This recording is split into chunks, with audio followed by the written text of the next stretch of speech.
Joe presents TKO, together with 32 Red. Hello and welcome to TKO and Joe together with 32 Red. We're a podcast and YouTube show with you every Thursday. We are in Manchester this week and I'm very pleased to say we're joined by the WBA Super, the WBC Diamond and the Ring Magazine super middleweight world champion, Callum Smith. Welcome to TKO. Been meaning to get you on for a while. You're now 5 weeks out from fight week? Yeah, come to 5 weeks, yeah. Well, I've just checked the date, it's the 13th today. And I didn't know if it's 5 or 6. And you're 6 weeks out, that means. Yeah. This is the part of camp, I guess, starts to get tough, kind of peak sparring and stuff. You and with Amo Williams this week. How's everything going? Yeah, it's going well, to be honest with you. I'm enjoying it. I thought I was fighting in September, so I've been in the gym quite a while, like ticking over, which I feel has helped me getting into camp, because normally the first few weeks are tough and you're struggling, you feel like you're behind, whereas I'm feeling good and start to spar, and as you said, the start of the week and everything's come to plan. Obviously I'm in with the southpaw this time, so things are a little bit different, but the technical side I feel I'm getting pretty good. The first defence at home in front of a Liverpool crowd, your second defence overall, of course beating Hassan and Dam in New York. I bet you remember that first defence, because you fight a lot in your home city when you're building your audience, you're selling tickets, but then to come back as champion, you did it against Chris Avalos after the Kiko Martinez win in Belfast. What's that feeling like? I think it'll be a special night for you. It seems like you've been out of the ring a long time. Obviously, it was the last time was the Joshua and Ruiz. June, yeah. And I remember that performance. I was over doing a bit of work for 5 Live, and Tommy Coyle was on the undercard. But in my opinion, you've beat better fighters, and I remember saying this on 5 Live at the time. I seen that as, if not your best performance, one of your best performances. Just how you went about the way you did it, a good fighter. It was kind of overshadowed then by the Joshua loss a bit, but it's great to have you back. But it seems like you've been out for a pretty long time. Yeah, it's weird. I get a lot of stick saying I'm like the most inactive fighter and stuff, and some of it was obviously I had a little girl at the start of the year, so I chose to have a little bit of time out. But then obviously at the level I'm at, it's not as easy sorting fights and getting respectable opponents, and the Dam fight come, and then the plan was to do September, December and get 2 in towards the end of the year, and again it was just a nightmare getting an opponent for September, and it was getting closer and closer and closer to the date, to the point where you can't announce a fight with 4 weeks notice and expect it to sell. So it was, okay, we'll scrap that, we'll just do the one in the November. And like I said, I've been in the gym a while, I haven't been injured, so it's not like I go missing and I go party, and I've always been waiting for the date. It was just getting the right date and the right opponent, and then obviously the Mansory was called, so I've got to take care of that. But 2020, I say it, same as I said at the last one, I want to be busy, I want to be active, and I want to be in meaningful fights. The other thing is, I think it's a little bit of a myth when people say you've been out of the ring a long time, because that Super Series, I was looking back over it, because there was talk about it, people saying, oh, he hasn't been here, and actually you were in camp, I was thinking at the least something like 38 out of 52 weeks, the whole of the Super Series, because okay, you box, but then you have maybe 2 or 3 weeks a little bit of downtime, and then you're back in the gym. And at your size at super middleweight, you can't afford to be going out and partying and eating what you want. And I do feel actually that people who've said you had loads of time out, I'm not actually convinced I agree with that, because that what was tough about the World Series was I won in my semi-final, and basically the decision was given. Then I done it head-to-head with George Groves, so I kind of switched on to George Groves in February, and I didn't box him until September. Yeah, I knew I was fighting him, but it was just getting put back. But mentally it's hard to switch off knowing you're fighting George Groves for the world title. So I just felt like for 9 months it was just Groves. It was mentally demanding as well as physically kind of thing. Obviously I had a few weeks off here and there when it was getting postponed, but the whole tournament as a whole was more mentally demanding than physically. You fought on Carl's undercard as well. Wasn't the second Kiko fight, it was the first Kiko fight. He just told me this, I didn't even remember. Yeah, it's one of the best atmospheres I've been at. It was good, I stayed for the main event, and it was a good fight, to be fair. It was a good win. The first Kiko fight? First one, the European title one, I remember there was an incident happened. Yeah, little Paul. The cameraman, they had a little push at the weigh-in, so all the cameras ran together, and the camera clipped my little nephew on the head. I think he was only about 4 at the time. There was all blood coming off it. So there's a bit of come up, Paul. I remember it.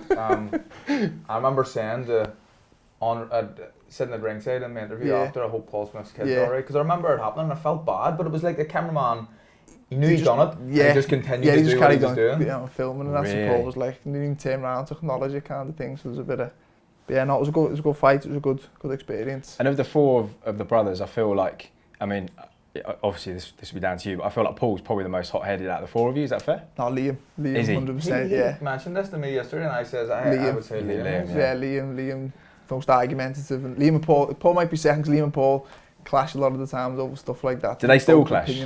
Yeah, not serious, but they always just, they've both got an opinion and they're both right, no matter what kind of thing. So But Liam's the most hothead, 100%. Is he? Okay. Yeah. So 6 of you grew up in the household, Yeah. 4 brothers, 2 sisters. Mm-hmm. I mean, tell me about these days growing up. So what's the order of Paul, ages? Stephen, Liam, me, and then the 2 girls, Chloe, Holly. Okay, Yeah. so you're the youngest of the boys and Yeah. older than the girls. So talk to me about the household dynamic with 8 of you. Yeah, it was good, it was busy, and I say to my missus now, I love being in a big family. I couldn't think of anything different. I couldn't imagine being an only child or having just 1 or 2 siblings, and I wouldn't mind if she gave me 6, but I think she'd probably give me 1 more. But I've always known it, a busy house. Even now you go to my mum's and there's always someone in the house. It's always busy, and that's always what I've been brought up around. And you think being in that environment I'd be quite outgoing, and I'm quite quiet, but it's just around my family I'm comfortable, and we are a close-knit family. Yeah. I guess you have to be quite self-sufficient as well from a pretty young age, don't you? Yeah, definitely. 1 of 6, I was hardly spoilt as a kid, do you know what I mean? We grew up on your normal working class council estate, but I had a very, very good childhood, and I say I wouldn't change it for the world, and we're still as close now as we was growing up. Okay. Talk to me a little bit about your brothers, because obviously Paul is now retired, the other 3 of you are active. Yeah. A lot of the guys, when pushed, they always say you're the most talented of the 4. Where do you see yourself fitting into the pack? I don't know, it's hard, because I think at the start they used to say, oh yeah, Callum's the best, when I probably weren't. They probably just felt sorry for me, so I was the youngest, and probably just had to big me up a little bit, because they were always winning stuff and I was still coming through. But I think we're all good in different ways, and I've gone through my whole life looking up to my 3 brothers who I put them on a massive pedestal, and I've always wanted to be like them. So it's hard for me to sit and say, oh yeah, I'm the best of the 4 of us, because I still don't believe I am. So I learn a lot off the 3 of them, and I think I've got to thank them a lot for the position I'm in now. I've learned off all of them, come through my career. And All different types of fighters too. yeah, we're all very similar. similar. Like, we've got similar things, but we're all so different as well. But physically, you're all very different as well, aren't you? If you seen just me and Stephen, you wouldn't think we were brothers. But then if you see the 4 of us, we kind of connect each other. But people used to always ask me, do you feel pressure being the youngest of the 4? And I've always felt the opposite. I've always felt like I went to, I think, Paul's debut was 2003, and I've been around professional boxing since then. I think I was only 13 at the time, so I've always felt I've got like an old head on young shoulders because of that. This year we've seen Anthony Joshua and Luke Campbell in high-profile losses. I think arguably you're our most successful and our strongest world champion. I would say most people would agree with that. I would, yeah. Maybe if you had a world title you wouldn't, but no. We'll get one next year. But you were due to go to the Olympics in 2012, and I don't want to put words in your mouth, but I certainly feel you were kind of shafted out of that. Just talk to me about what happened in the build up to that, because of course 2012 was such a huge launch pad for certainly 4 or 5 fighters from the UK, and you really were denied your opportunity at the qualifiers. Yeah, it was.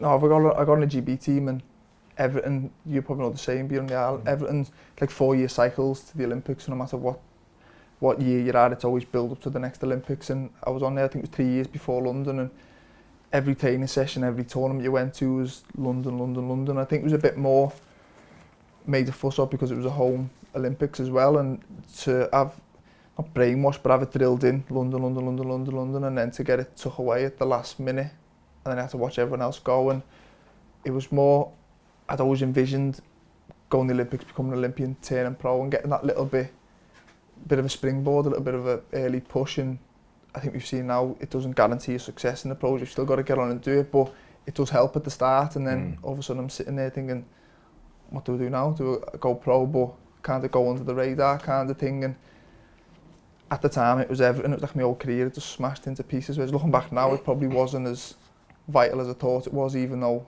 if I could go back in time, I still wish I was an Olympian. It's an unbelievable achievement, and one that I feel I should have been there. I had to watch the lads who beat me go to the Olympics, and it went the worst decision in the world, but I definitely feel I won the fight. It was a bad decision. Definitely. Yeah, it was a bad decision because it was the Azerbaijani that Yeah. you were given the decision against in the semi-finals that would have secured your place. Yeah. We will come on to, because we were talking earlier, funny enough, about what happened to Mick Conlan and some of the stuff at the Rio Olympics that has been reported. But at the time, were you aware he was an Azerbaijani fighter? Were you aware of the politics and the financial corruption that was going on behind the scenes? Was there any talk about it at all amongst the team? No, to be honest with you, and no, I've had bad decisions before, and there's been millions since me, and you're just one of many, and you kind of just get on with it. But you never go into the ring thinking they're going to shaft me. You'd always believe if I win the fight, they'll give me it, and especially at that level, you think they won't take this away from me. And I think it was the second round. I had a big second round. I sat down.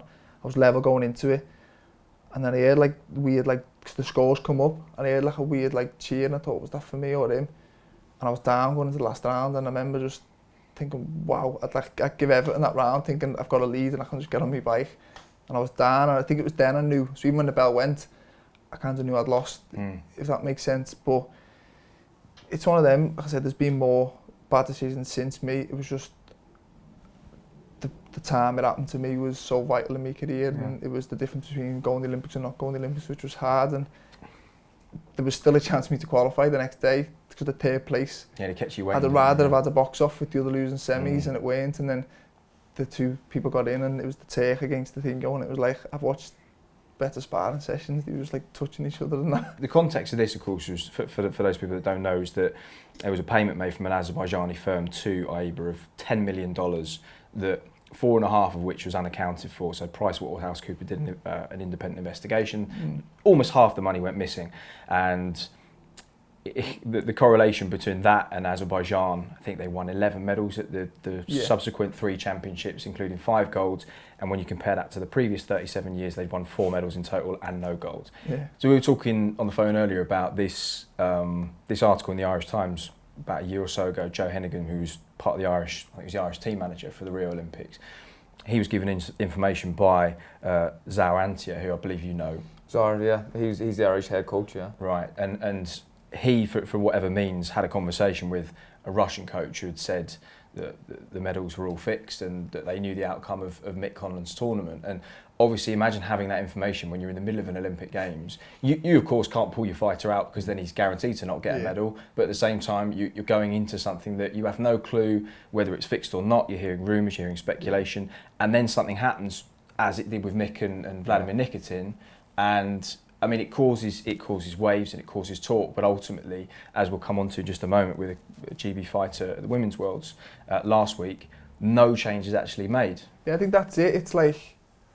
I don't think anything's ever going to be done about them because you give it 2 weeks and it's completely forgot about. You're into a new tournament, new multi-nations, and there's probably another robbery, and that's why nothing's ever going to change because they just get forgot about. We talk about Karas Artingstall, who was boxing in the semi-final of the Worlds last week, and I've sent the fight to you guys to have a look at.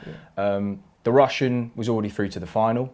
Karas had boxed her that 3 or 4 months ago, beat her 5-0 with 2 standing counts. They knew full well that were she to make it through to the final, there would have only been one outcome, and that would have been a gold for Great Britain, barring the things that can happen in boxing. But she looked a very strong favourite for that.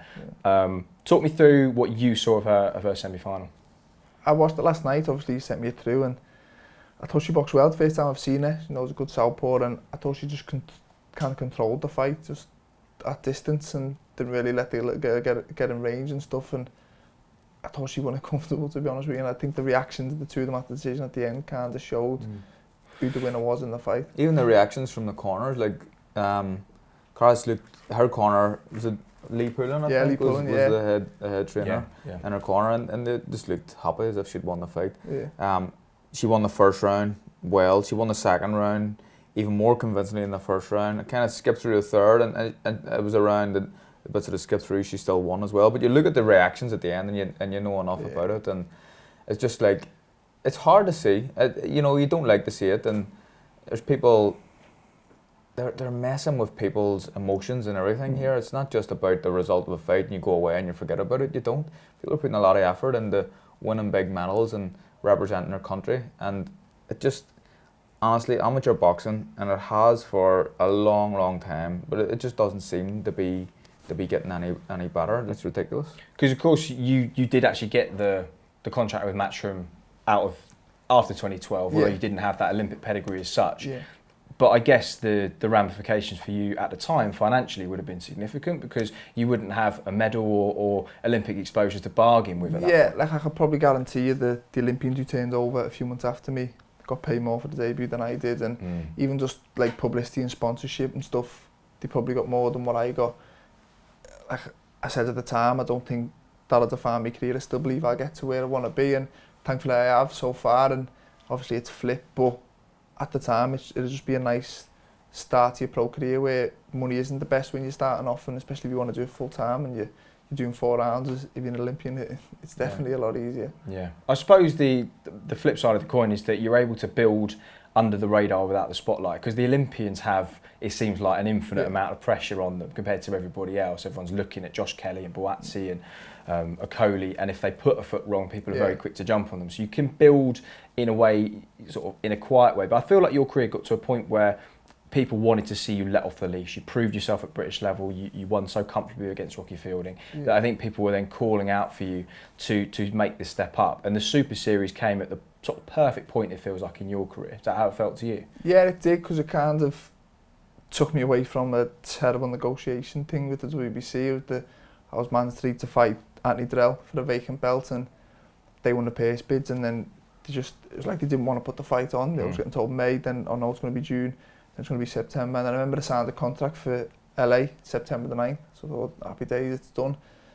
I started training, and then he said, oh no, it's not going to be that date, it's going to be later on in Flint, Michigan. I was like, I've signed a contract for LA, so then there was all that, and then at the same time the World Series boxing was getting offered to me, but it sounded too good to be true, to be honest with you. They were just telling me all these top fighters going to be world titles in it, and then the money was really good for what other fighters were earning at that time, and I just thought there's got to be some form of catch.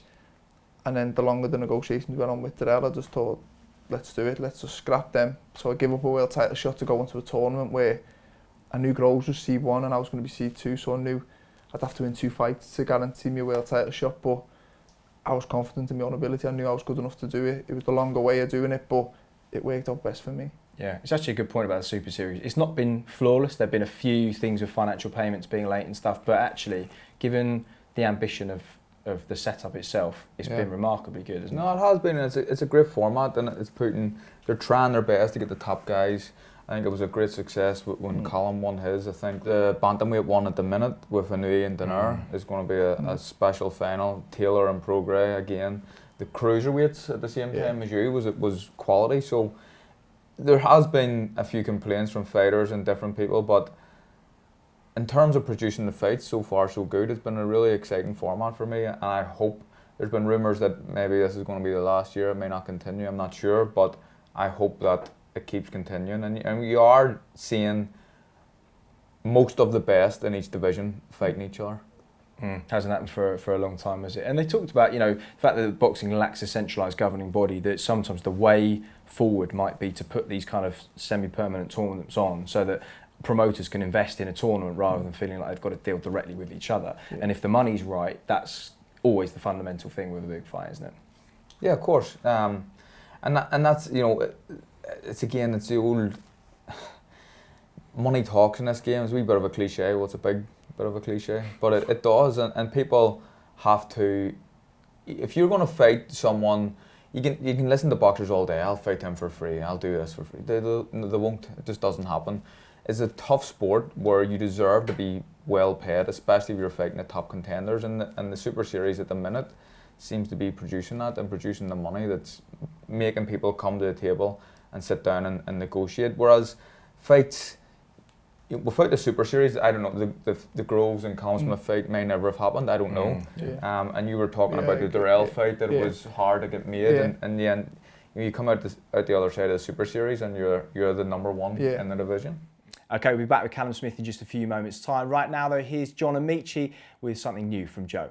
My day job is helping businesses thrive through disruption. This show is not about business, it's about people who go from nothing, a seed of an idea, something that everybody thinks is completely impossible, and build it into this massive business. There are 1,000 different ways to be a huge success. One of the most interesting things that we're learning is that how people are failing is almost as important as how they succeed. In fact, it's integral. It's business. Pioneers is having really honest conversations with people, talking about their business, their objectives, their purpose, whether they're just out to make a ton of money and then quit, or whether they really want to change the world. Pioneers on Joe. Listen to it, download it, watch it. I had nothing profound to say. You've been watching Pioneers, together with Open Money. Manage it, save it, invest it. We were talking to Big Stephen Ward last week because he's in the MTK Golden contract to light heavyweight, and he won't know who his opponent is until fight week. Now, there are no seeds, so it's kind of, if you get picked out of the draw, you get to choose. If you don't, you might get chosen. You, of course, were, I think, one of the seeds, so you got to choose. Two. So you picked Skoglund first, right? So did you speak to Joe before that, saying, look, who are we going to go for if we get the option? A little bit, but it was just in day-to-day life, I hate making decisions. I always need reassuring off people, and I was phoning my brothers, and like, my brothers are like my biggest fans. Like, they rate me more than probably anyone, and saying, who should I pick out the four? And you're saying, you'll beat all four, just pick whoever you want. I was thinking, just let me know someone. And then Joe was studying and watching them, and then it was more, I needed to have kind of two picks because I had no idea who Groves was going to pick. So it was just Groves picked Jamie Cox, and then I went up. And the fight, looking back now, I think Skoglund was probably the best out of 4 non-seeds, but I had 3 fights before the tournament when I was waiting for a world title shot, and I'd got into a habit of just basically walking after people, trying to knock them out and loading up, and I feel I'd lost my boxing ability, and I was just getting frustrated when I was going into round 5 and 6, thinking, how haven't I got rid of him yet? And I just felt the Skoglund one was tall, had a good jab, and I thought, if there's anyone to get me back boxing and thinking before I go into range, it'll be him. So it wasn't I picked him thinking it was an easy fight, I knew it was a tough one, but I knew it'd benefit me in the long run, and I picked him, and it ends up a tougher fight than I expected, but I still think it was the right move for me. Yeah, and then of course you had the Jürgen Braver pull out after that, and Nicky Holzken came and stepped in. How many days before the fight was that? It was the Monday. I was about to walk on the plane to Germany, and I think it was as we both switched the phones off. Sean, who was outside there, then got a phone call. He said Brain was out, so then I had to sit on the plane thinking, you fucking want to fight. Yeah. And it was just like, and then for the next few days, they were throwing all different names in, and then I think he was on the undercard anyway, so they put him in, and I remember watching him thinking, he's terrible. And then Joe was telling me to keep watching him, saying, Joe, I can't, because the more I watch him, the more I want to be complacent kind of thing. And to be fair to him, he was tough, he took a few good shots, and he was physically strong himself, but I enjoyed that fight the least out of any fight I've ever wanted, because the minute I was in there, I just wanted the belt to go and finish it. So I was in the final fighting Groves. It was more, I had so much to lose and not really much to gain. People were saying, oh, he's a kickboxer to be gone in 2 rounds, and he was tough. I did it to him early on, and he kind of just bounced off him, and I just didn't want to be known as the fella who just blew his world title shot by losing to a kickboxer, and it was just so much pressure on that fight than any other fight I've ever had in my life. And when the girl was walking around with the numbers, I was just thinking, just put number 12 up and we can get this done with now kind of thing. And so it wasn't the best performance, but I always knew I'd deliver when it mattered. I feel like late standbys can be the biggest banana skins in boxing. You know, with Joshua and Takam, that was a late replacement. He had to box very cautiously against him. And then, of course, Ruiz, the ultimate example of that in recent times.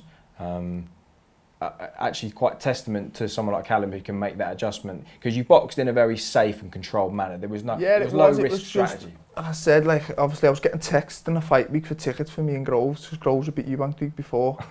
I was thinking, wow, like, everyone else is looking past them thinking, imagine I slip up, like, it should be the worst case scenario in the world. I'd be a 60-year-old man thinking, wow, you had the chance to go and fight George Groves and in, like, whatever. And you slipped up by losing to a kickboxer, so it was just all pressure on me. So I just remember just thinking, just box, nothing silly, no injuries, no cuts, and win, and then I'll go and do an amateur kind of thing. Whereas that performance wouldn't have beat Groves, but I knew it was enough to beat him. Out of order to be sending text messages looking Groves. Yeah, I was getting loads of messages and I saying, hey, don't forget keep me tickets for you and Groves, and I was looking at them on Instagram and that, and I felt like just replying. Cheers, lads. Yeah, I was just thinking, wow, like, everyone was just assuming it was a 1-round blow kind of thing. And it just, let's say, the pressure was just more in that fight than any of the other fights. The amateur background that you have is probably suited you well in that situation, because it does happen. We've seen it happen where late standbys come in, Ruiz as well, with Joshua. What was it, 5 weeks, something like 6 weeks? Yeah, something like that. Late enough, but yours was literally the Monday. Yeah, I'd done everything. I'd done my whole. A handful of days. I'd all sparring partners over from Europe, Southpaws. I'd done my whole camp, and then took me long. It's better to go from an orthodox than a Southpaw standing. Do you know what I mean? It's not as tough, but it was just tactically. I didn't know much about him. I put a video of him, and it was in like a boxing gym. It was like a show in a boxing gym, and I was doing really footage I could get of him. So it was just like the amateurs where you just get in and see how it goes. And like I say, I got the win, I got the job done, and moved on. But it was safety first kind of performance. I suppose the one benefit of the tournament is having those paid standbys and having people that they know are on the books, even if they're on the undercard, that they can move up even at the last minute. And that's a sensible contingency. Because one of the things that dragged the Super 6 out a little bit longer than it probably should have, and I think that was a good, obviously a lesson learned by Callum and the guys put it together. But again, even in your situation, Tyler McCreary is not a name that many people will know. He's got 16-0. People are going to underestimate him and just assume that you've got to go and win, but you're the one that has to go and do it. That's a different sort of pressure when you're just expected to blow someone away as well. And he's had long enough. I think he was meant to fight someone else, and they pulled him off the bill. So he's been training. So it's not as if he's just had 6 weeks' notice and he's starting to get ready for a fight. So he'll be in good shape. But he's a tall, kind of slick American. Not a bad fighter at all, but because he's not really known, people are expecting you just to go in and blow him away, and that's when you have to be able to, myself, I have to be mentally strong enough not to pay too much attention to that. And if it's going, if it's 6, 7, 8 rounds and people are starting to make noises around ringside saying, why has he not got rid of him yet? I just need to keep focused and make sure I get the job done. That's what I've learned to do recently over like the last couple of years. As I said before, like I boxed Luke Blackledge. And it was getting like round, I'd drop him and then the bell would go, and then it'd start again the next round, and I'd drop him again and the bell would go. And then it was round 7, 8, 9, and I remember just thinking, I'm going to get slated for this, and everyone's bored, and mentally it just beat me up myself, and then actually knocked him out with a very good shot. But I was just walked the corner and said to Joe, it was about 7 rounds too late. It's just the pressure of everyone else got to me, whereas now I just think, if I win, I win. As long as I'm boxing well and I've got it in my own head, then I don't care what anyone else thinks. But coming through, I felt that pressure massively, as in everyone just assumed I'd win early, and when I didn't, I started to get frustrated with myself. It was a fight. I fought a guy called Chris Hughes for a Commonwealth title in York Hall. I was beating him up pretty good. I ended up knocking him out, and it was a good knockout in the 8th round or something. But I remember being criticised by Jim Watt ringside, saying, he needs to get rid of him here, but I was really like breaking him down, and I remember listening to what he said, and it kind of affected how I fought after that, and it shouldn't have. I should have just continued to fight how I like to fight and make sure I get the win. The win's almost the most important thing, but I was trying to be a bit more exciting in my fights because Jim Watt gave me stick on Sky. Could you hear him whilst you were fighting? No, this was after. Right. But it's a little bit childish of me, like. Well, no, but changing how I fight because of Jim Watt, one man. I guess, but then at the same time, you also have to listen to your public. I mean, I don't know, did you watch Bivol at the weekend? Yeah. He's somebody that is very, very good at what he does. He's obviously very, very difficult to beat, but with that kind of one-paced nature, it doesn't really go through the gears. I kind of feel like every fight I've ever watched of his, once you've seen one round, you've kind of seen all of them. Unless he lands that very crisp shot and takes somebody out, which he has got the capability of doing. But it's quite a risk-averse style. It's almost like he boxes like you did against Nicky Holzgen, but against everybody. And you can hang on to your belts that way, but at some point you have to wonder whether he's going to drift into that like who needs him club, because he doesn't do huge tickets. He's a very difficult guy to beat, but also people are going to be looking going, well, why would I take him on when there are more exciting fighters who sell more tickets? You do have to listen to your public, I suppose. Yeah, you do, just not Jim Watt. Yeah. I guess the benefit, of course, you knew that the Groves fight was there, provided you got the win. But in the real world, if you have a performance that people perceive as being a bit flat or they see weaknesses, that does open those doors against other fighters, as you well know. If you have those fights and people see that and they go, actually, do you know what? I fancy Frampton or I fancy Smith. I think it happened prime example, we've talked about it on the show before, is when I got dropped in El Paso by Alejandro Gonzalez. Got dropped twice, didn't he? Got dropped twice in the first round. Thanks for bringing that up. And the same night, Scott Quigg fought Kiko Martinez and blew him away. Yeah. And I fought Kiko twice. I knocked him out once. The second time, I beat him on points, but I beat him. I think the second fight was more convincing than the first knockout, because up until I knocked him out, it was pretty close. Yeah. But me and Quigg have been talking for a long time about fighting, and the fight just never looked like it was going to happen. And then I think that they seen Scott and Joe and maybe Eddie, they seen me getting dropped, put over twice by this big skinny kid who's no one's ever heard of. Let's take the fight now. And it was a blessing in disguise for me, because the fight happened, I won the fight.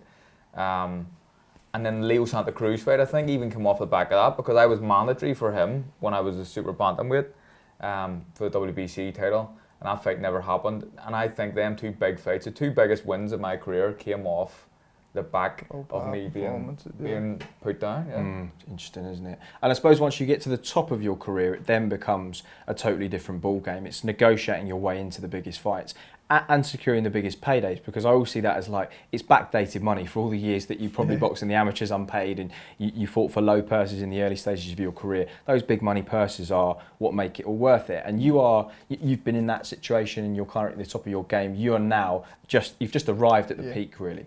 And the options for you seem almost endless, but at the same time, it's very difficult getting the negotiations over the line for some of these. And I know you get names thrown at you all the time. The lay of the land at the moment, you've got Benavidez, Caleb Plant, Billy Joe, and yourself and Billy Joe with Matchroom, Benavidez and Plant kind of on the PBC side of things with Fox. And the two don't really work together. Yeah. So it means, in terms of the super middleweights, your options really at the moment limited to Billy Joe Saunders. But you're looking at mega fights at this stage, right? Yeah. So talk to me. Yeah, obviously there's 3 other champions in my weight division. There's 4 belts and we're all unbeaten. So I think that's quite rare, and it should be exciting. Should we all fight? You obviously mentioned why some of them might happen, but I'd jump at any of them fights. I want unification fights. I've ticked the box of being a world champion. No one can take that away from me. Now it's to see what more I can achieve. And I remember getting to the top and thinking the world title was the pinnacle, and when I got it, I thought, nah, I've got more. There's more I can do, and that's what I'm in boxing for. And there's a mega fight out there, say Golovkin, Canelo, they're names that I jump at the drop of an hat. I'm in a good division with a lot of big fights. It's just, I wish it was a little bit more simple to make them all. I feel now it's harder to make fights than it was when I was coming through, and you think when you get to world title, you'd have them all queuing up to fight you. And as I found out, trying to fight in September, it's not as straightforward as people would like to think, and that's the downside of boxing. People don't really see. You hear people saying, when are you going to fight him? Why don't you fight him? And I don't think many boxers are scared of facing each other. It's just the team and all the other stuff that gets involved with it, which kind of stalls or stops fights happening. We spoke about this beforehand. I think obviously anyone in and around them weight divisions, the Canelo fight is the one you want, because it's humongous money. And it brings a lot of publicity and everything. But there was talk of you and Canelo at Anfield and stuff. I've seen that, but I don't know how you feel about this, but I just don't think that fight happens. And the reason being is I think they're a very shrewd team. They've got Kovalev at the right time. I think you're just all wrong for Canelo. I'm not too big for him. I'm not saying he's scared to fight me and all that, but I just think he's Canelo. He can fight whoever he wants. I don't know why he can't pick 6'3" champion at the weight above. And I think if it was to happen, it'd have to be massive demand for it. Like if I was to go and beat some of the other champions, or probably wait until I look like I'm dead at the weight and about to move up, and then he'll try and get me kind of then. I think they are smart kind of thing. I think he's a special fighter. He's probably top 3 pound for pound. I don't put myself top 3 pound for pound, but I believe there's weight divisions for a reason. I think he's a better middleweight. I guess that's the other thing that we have to address is the size of you at super middleweight. It never ceases to amaze me. And I was saying to the guys before you come in, I said, wait till he walks through the door, and then just bear in mind he boxes at 74 and a bit kilos. There is going to come a point where you will have to move up, and I feel like once you do and you let your body expand, it will probably be impossible for you to go back down. So you have to get the work done at super middleweight. Yeah, that's what I've always said. I said, like, I'm not in that position where I can move up and come back down or swap and change weights. No, I'm not dead at the weight, but it's getting harder. I'm getting bigger and bigger, and I think once I move up, that's it. I'll stay at light heavy, and I just don't want to close the chapter on 168 just yet. I do feel there's more to achieve before moving up, but if the right offer got offered at 175, I would move up, but I just think there's a little bit more I can achieve while I'm still doing the weight and still performing at it. Them fights at 168, like Benavidez and Plant, although they're not, obviously not as big a name as Canelo or Golovkin, they are quality fighters. Yeah, they are very good fighters, to be fair, and I do rate the two of them. They both got belts, which I do want, and they are big fighters, although they haven't got the profile, as you said, like as your Canelo or your Golovkins, but it doesn't mean the easier fights. They are two very good fighters. The options all over for you. It's negotiating that right path, as you say, for the right money. Yeah. It does feel like there's been a lot of chess positioning by the various promoters at super middleweight. I guess probably in anticipation of Canelo making the step up longer term at some point. You were approached by, I don't know which promoter, no, obviously it's completely up to you if you don't want to say, but you had a couple of offers like a couple of months ago? Yeah, I had a few offers, a few promotional offers, and I say I've always been happy with Matchroom. They've done a good job with me, but it's nice to get other people interested in you and they'll tell you the plans for you and tell you how much they rate you and stuff like that. And I know they tell you what you want to hear, but it was nice, and like I say, some of them had other fighters which were good fights for me, and it kind of probably made Eddie sit up and say, well, I can do this for you, and I didn't use it as that kind of thing, but it worked out better for me, and the plan Eddie's got for me is a good one and one that I'm happy in. I say, like, boxing's a selfish sport. I do get loyalty, but I've got a short career, I've got to do what's best for me, and at the minute, best for me is at Matchroom where I am now, and I say we get this fight out the way and hopefully push on into 2020, but I'll always do what's best for me in my career, and I say it's nice to have options rather than feel like you've already got the one. Were those contracts, with that contract with Matchroom, was that coming to an end?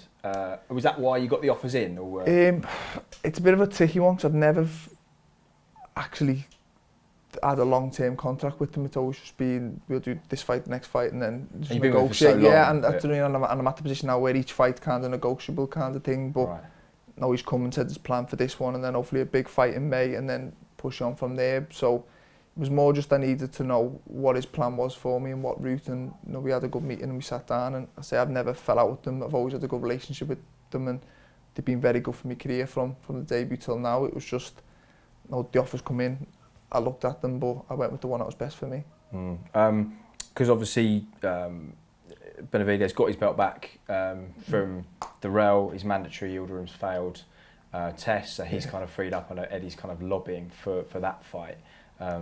What would be your ultimate preference if you could design the perfect fight at the perfect venue? Go. Anfield is the one I would want to do. I always said I want to do New York, Madison Square Garden. I've done. I'd like to do Vegas, which Carl's done. I'd like to do Anfield. They're the three. I got beaten in Vegas, well. You still done it, don't you? So you'll get to have a win in Vegas. They're the three like venues I'd like to tick off. I've done one of them, so Anfield would be special, and it would need a big opponent in the opposite corner. I'm not going to sell thousands and thousands against a no one, so it's hard to pick one. Obviously, I'll pick one Canelo. The chance of it happening are very slim. I think Golovkin's a great fight for me. I said it before, his last fight, even though he didn't look the best, but he's a good fighter, and he's someone I've been a massive fan of over the years. I just think he is slightly getting over it, and again, he's a better middleweight, and if he was to move up, I do think I'd beat him. The three champions, they're all very, very good fighters, but I watched Benavidez beat Terrell, and I think I beat him. So I think I beat him. Like, give me the chance to do it and prove it. If I don't, then fair enough, but I believe I've got the beating of all the three champions, so why not go for it? No, I agree with you. Who would you like to see him fight? Well, I'd love to see the Canelo fight, because I think he's the superstar of boxing, the #1 guy in world boxing at the minute. And I think, not just saying it because you're sitting here beside me, but I think you beat him. So, and that's why I don't think the fight happens. But I think the Golovkin fight could be made, and either or. He's a massive name in Golovkin. Yeah. Either they sell out Anfield twice over, like, it would be insane. I would definitely be there. So one of them two. I can see you can see the Golovkin fight. Well, I think if he doesn't get Canelo, yeah, he's left them with no options, so he'll have to look elsewhere, which hopefully I'm in the act for it, but I think a lot just depends on whether Canelo gives him the third fight or not. Yeah, you mentioned Madison Square Garden. It was a memorable night for a number of reasons. You know, you made quick work of Ndan Boatsi, he was on the card, Katie Taylor in that absolutely unbelievable fight against Delphine Bassoon, and then Joshua. Where were you sitting for the final? To be honest with you, the first round, I was filling my forms for my drug test, and it was on the screen. I remember the drug testers saying, I think this will be over quicker than yours. I'd love to go and see them after it, to be fair. I think everyone just thought it was going to be a quick blowout, and then I ran out and I ran into the venue to see where my brothers was, and as I went in, I seen the first knockdown, so I just stood and watched it. Oh, Ruiz go down? Or I seen Ruiz go down, and I couldn't find none of my brothers, and they were watching it in my changing room on the telly, so then I ran back in my changing room, sat with them and watched it on the telly. Weirdly enough, I was in the venue and watched it on the TV, but it was just, it wasn't the biggest upset in boxing, but it's probably the biggest one I've seen. I've been there at, and it was just, so many people ripped Ruiz off, even though I said beforehand, he can fight, but then when I see him at the public workout, he was too small in my opinion. I thought, nah, you're tiny, he was shorter than me. I thought, as much as you are better than what people are giving you credit for, I do think you are too small, but listen, he proved me wrong, he proved a lot of people wrong. Bizarre atmosphere after that, wasn't it? Yeah, it was strange, a bit surreal. I remember, you talking about him being smaller, I remember he got into the lift beside Stephen Ward, who's probably an inch smaller than you again. And Stephen Ward looked a lot taller on him, and that's the reason I was saying to people to see him, Ruiz can fight, he's a good fighter, but it looked comical, almost the weigh-in and stuff, you know what I mean? It looked like a sketch show. It didn't look. I think he was smart with the like, he was happy to be there, approach going into it, and I think Joshua did, like, I think it was going to be, and he was asking for pictures with his belt and all that. Whereas I think this time Joshua's mentality might be a little bit different, but I also think Ruiz goes into the fight knowing he can beat him this time, so I do think it's a good rematch. So talk to me about Saudi Arabia then. I went out there with the recce with the Sauerlands a few months before, but obviously you've been there to fight. I wasn't there, but talk about the whole place, like the logistics. How was it as a setup to box? The setup to box, the venue was good. It was just a bit of a, like I was at UV Quig. The atmosphere was unbelievable.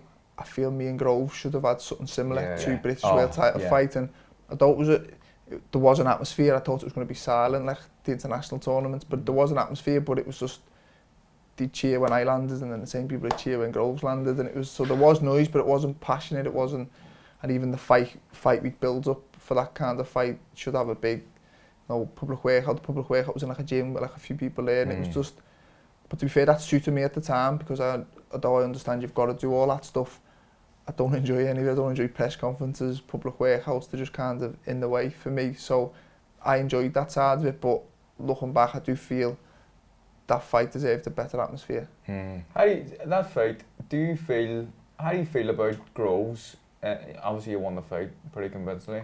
Yeah. Was there an element of quit in him?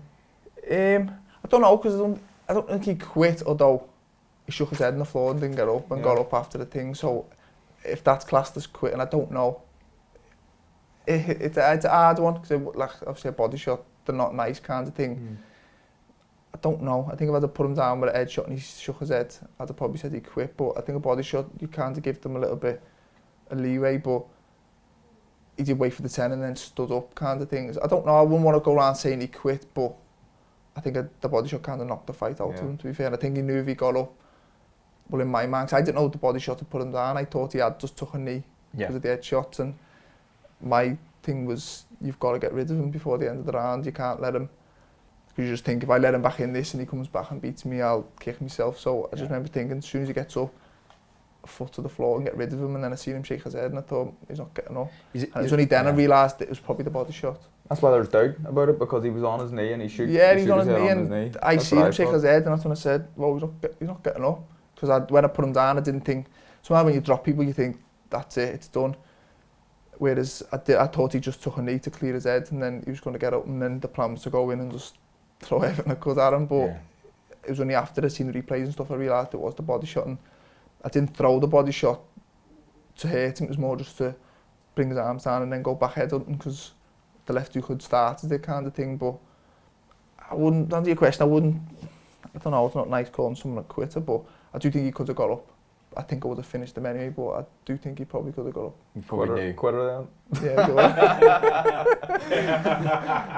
go on. The shot that actually started it, the left hook, you throw this kind of, it's really unusual, and every time I've been in Gallagher's over the years, Yeah. it's the one shot I've always seen you working on with Joe. Yeah. And I've seen probably 3 or 4 times you catch the right hand with the left, and in the same motion you throw the left hook. But it's a funny one because I've always thought, how does that work? Because normally you would catch and the rotation of your body takes you through with the opposite hand. But this is, you catch and shoot with the same hand, which over the top of a strong right hand like George has got, that's a very, very difficult shot to land, but one that I know you've been setting up for a long time. It's weird. I got asked, is it natural or is it practice? And it's both. Like sometimes I throw and I don't know if through it is just a reaction, but it's something I've always worked on. I know it's a good shot and I know it's hard to defend against. If you fight someone who's technically correct and you catch the left hook and throw your own, their right hand should be on the chin, so you're probably going to hit a glove, whereas if they throw the right and you beat them, by the time they get it back, it's a little bit easy to do, and it's something I've always just found. A lot of people probably try and throw it and find it uncomfortable, whereas I find it very comfortable. There's other shots that other fighters control that I find a little bit awkward, but I never thought. Groves mentioned it in a few interviews, and Shane McGuigan mentioned it. He's got a good catch left hook, so I didn't think any right hooks would come, and they never for like 4 or 5 rounds. And then he threw 2 on the run, and I blocked the 2 of them. And I remember just saying to myself, "You've let him hit you with 2 of them. You've got to counter the next one." And then he feinted and threw it. And I think even if he didn't throw the right hand, I'd probably just threw the left hook. Anyway, I just anticipated, I knew it was coming, because I thought he's starting to get a bit confident with it. I threw it, it landed. But that was the first. It was only in that round he started letting the right hook go. I think he was showing a lot of straight to the body, and a lot of straight ones there, but he wasn't throwing any hook ones. That was obviously the plan, wasn't it, to start to mix up the levels as the fight went on? I think so. Yeah, I think obviously, especially with the mentioning, I throw that shot well. You'd probably be silly to come out and throw all the right hooks. So to be fair to him, he never threw any early, and I say he was throwing a lot of straight ones to the body, which are quite hard to defend against. But the minute he threw a few of them, I knew I've got to counter that. I can't let him keep getting away with it. Yeah. You had a bit of a tiff with Groves on Twitter, didn't you? Did I? Yeah, you did. I was going to say that, don't you like him? No, but it was just a bit of a tiff over nothing. I felt like it was uncalled for. That's why I was digging him out a wee bit there. I was thinking that. To clarify for everyone watching, like, why you been such a dick? I was thinking that. Well, I'm not being a dick. I don't think I'm being a dick. No, it was quite funny. I thought it was quite funny. But I just wanted to let everyone know you had a bit of a tiff. I think he's blocked you now, so it's fine. Yeah. If you want to know what he's tweeting, just let me know. Don't worry about it. I really mate, real pleasure to have you on the show. I'll obviously see you in Fight Week in a few weeks' time, so good luck in the next 4 or 5 weeks of camp. Before you go though, we're going to do our 32 seconds challenge with 32 Reds. You know the drill. I'm going to read you out a list of words. I just say what comes just say the first thing. You can short or long as you like. Go on. Okay, here we go. So this is the 32-second Nervous challenge. Hey? I'm nervous. You're nervous? Don't be nervous, mate. It's fine. This is the 32-second challenge with 32 Red with Callum Smith. Liverpool City. Home. Echo Arena.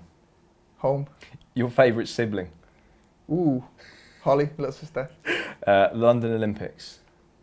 Nearly. Aiba. Shafted me. George Groves. Good fighter.